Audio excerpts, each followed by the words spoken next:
Ya, baik Adek ya. Yang pertama bahwa sampai sekarang ya wisata Duta Kopik ini sudah merawat 5.501 orang ya, 5.501 orang. Nah, di antara 5.500 itu sudah 5.126 orang yang dinyatakan sembuh dan pulang. Itu artinya 90% itu sudah sembuh dan pulang. Nah, di antara mereka ini cuma 55 orang atau di bawah 1% yang dirujuk ke rumah sakit. Nah, karena di sini kita juga punya tim medis, tentu adalah memeriksakan kesehatannya setiap orang tiap hari. Ketika ada keluhan atau gejala sedang, maka segera dirujuk ke rumah sakit.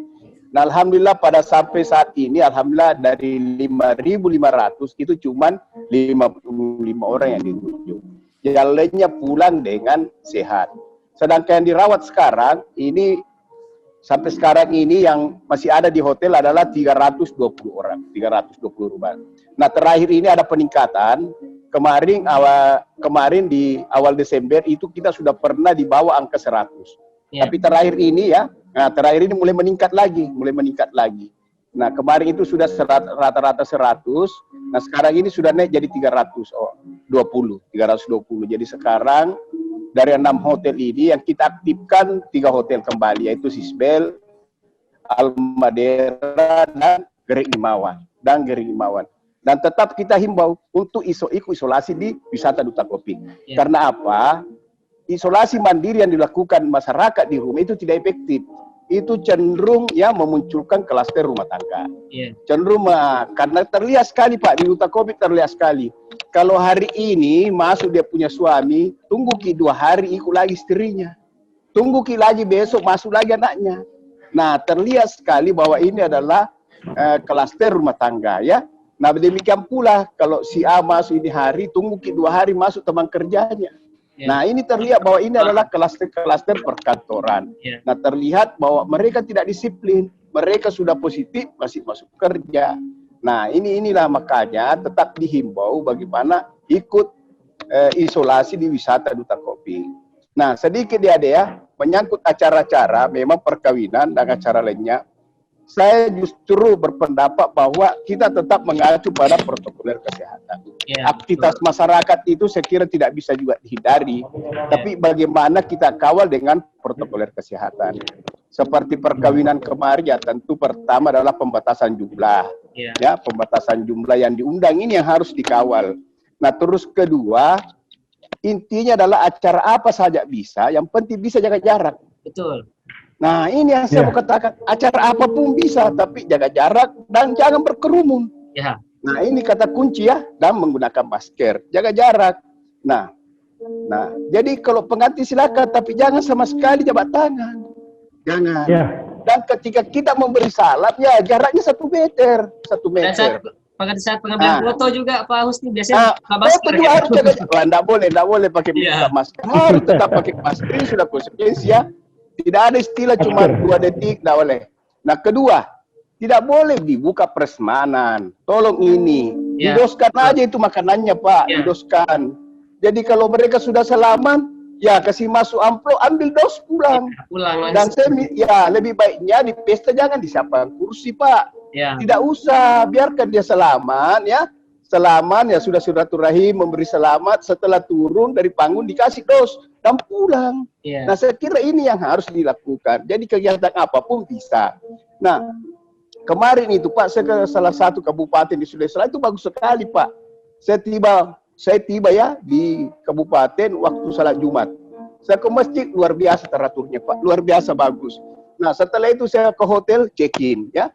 Di hotel juga langsung ditanya, Bapak besok pagi makan apa loh? Memangnya kenapa? Besok Pak makanannya dihantar ke kamar pakai dos. Nah, ini contoh yang baik ya. Aktivitas kita tetap jalan, tapi kita bisa terhindar dari COVID.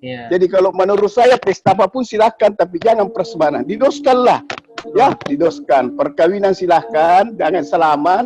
Jaraknya memberi salam 1 meter. Setelah itu dikasih dosnya pulang. Jangan siapkan kursi. Sehingga mereka tidak singgah untuk terjadi apa? Kekeruman. Nah, saya kira praktek-praktek ini yang harus kita lakukan di masyarakat. Substansinya adalah kegiatan apapun bisa menurut saya, yang penting bisa jaga jarak. Betul. Nah, kegiatan apa yang tidak bisa? Kegiatan yang tidak bisa jaga jarak. Nah, makanya kemarin dibilang, bisa enggak? Bisa enggak, apa ini, dari message bisa buka? Ya bisa aja, yang penting bisa jaga jarak. Nah, itu kan tak mungkin ya. Nah, itu seperti itu, Pak. Seperti hal-hal seperti itu. Ya, saya kira itu dia, silakan kasih. Baik, Pak Husni, sedikit untuk yang masih isolasi di wisata duta COVID, dominan usia remaja kah atau udah lanjut usia seperti itu, Pak Husni, kalau dilihat dari data yang Bapak punya? Oh iya, nah kalau di sini dia ya, yang banyak itu adalah usia produktif ya. Ternyata yang banyak itu adalah usia produktif. Yang anak-anak itu ya, anak-anak di situ terlihat di sini bahwa hanya sekitar 10%. Anak-anak saya maksud adalah usia sekolah di bawah 18%. Sedangkan yang usia lansia itu ada sekitar 25%. 65% ini adalah usia-usia produktif.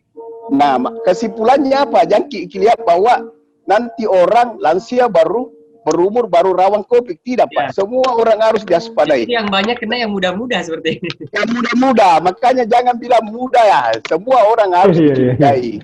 Semua orang harus diwaspadai. Saya kira demikian. Semua berpotensi. Baik, terima kasih Pak Husni. Mungkin izin Adik, saya duluan Adik ya. Mungkin izin ya. Makasih banyak. Oke, silakan dilanjut. Baik, terima kasih Pak Husni. Tamrin, saya kembali ke Pak Ismail lagi. Terakhir Pak Ismail, karena kita dibantu juga oleh waktu. Apa yang Pak Ismail bisa sampaikan kepada masyarakat Kota Makassar yang mungkin masih abai, masih juga melaksanakan acara resepsi dengan mengundang banyak sekali orang, tidak mematuhi protokol kesehatan. Dan tadi kita baru saja dengar informasi dari Pak Husni, justru yang usia-usia produktif ini yang banyak dan usia yang tua gitu. Silakan Pak Ismail. Ya, jadi sebelum saya sampaikan apa yang menjadi himbauan ya, kita semua terkhusus untuk masyarakat secara umum, ya pertama saya sampaikan dulu Indah, saya lupa tadi bahwa beberapa hari lalu saya dapat ucapan selamat dari Televisi TV ya, atas penyelesaian studi saya, sekaligus melapor sama Prof ini. Alhamdulillah ya, di dalam kesibukan saya selaku Kepala Dinas Kominfo dan juga selaku Jubir, saya sempat menyelesaikan program doktoral saya di bidang ilmu manajemen, konsentrasi sumber daya manusia. Dan ini hal-hal yang memang termasuk mendukung bagaimana saya bisa lebih sukses lagi ke depannya, apakah selaku Kepala Dinas maupun Kepala juru bicara ya, COVID. Nah, himbauan saya buat seluruh masyarakat, bahwa jangan lengah, jangan abai, dan jangan menganggap enteng. Tadi Pak COVID, Pak Husni sudah sampaikan bahwa ternyata dari penghuni daripada tempat-tempat isolasi mandiri, khususnya yang ada di hotel, itu ternyata katanya didominasi ya, banyak usia-usia produktif ya. Kalau kemarin kan selalu Pak Prof katakan, Pak Prof Ridwan, bahwa yang punya penyakit penyerta ini yang rawan ya, apakah dia jantung atau dia hipertensi atau apa, tapi ternyata informasinya ini, dan ini yang fakta ya yang disampaikan Pak Husni. Ini data karena berarti ya data. Kemarin kan kekhawatiran ya, termasuk kalau buat acara jangan melebihi, tempatnya hanya 100 bikin 200. Termasuk sebenarnya para pengusaha, tempat-tempat yang masyarakat sering gunakan untuk pertemuan bisa lebih ketat lagi ya, khususnya menjalankan dan mematuhi protokol kesehatan. Dan satu yang paling sering dimanapun saya berada, apakah itu di pertemuan-pertemuan, saya sampaikan masker itu menjadi salah satu benteng kita untuk bisa terhindar dari COVID-19. Selain ya tadi physical distancing, jaga jarak, menjaga sterilisasi, cuci tangan, apalagi kalau kita ada di kerumunan-kerumunan orang ya.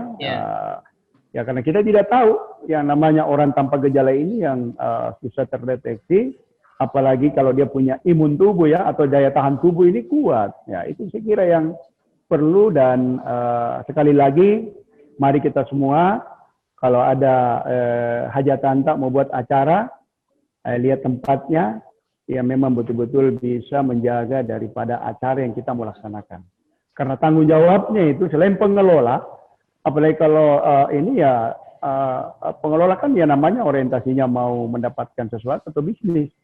Tapi kita ini yang punya hajatan, tentu keluarga kita, sahabat, kerabat-kerabat yang diundang itu mau sehat kan. Jangan pulang dari acara muncul klaster baru. Nah itu saya kira yang perlu kita jadi perhatian semua. Dan mudah-mudahan kurva COVID kita yang dari hari ke hari itu semakin menurun ya. Ada tadi yang disampaikan ada peningkatan jumlah ini mungkin hasil swab massal yang dilakukan Kota Makassar ini sudah seminggu ya kurang lebih, dan sampai hari ini masih berlangsung di beberapa kecamatan yang menjadi kecamatan yang kecamatan epicentrum daripada COVID ini.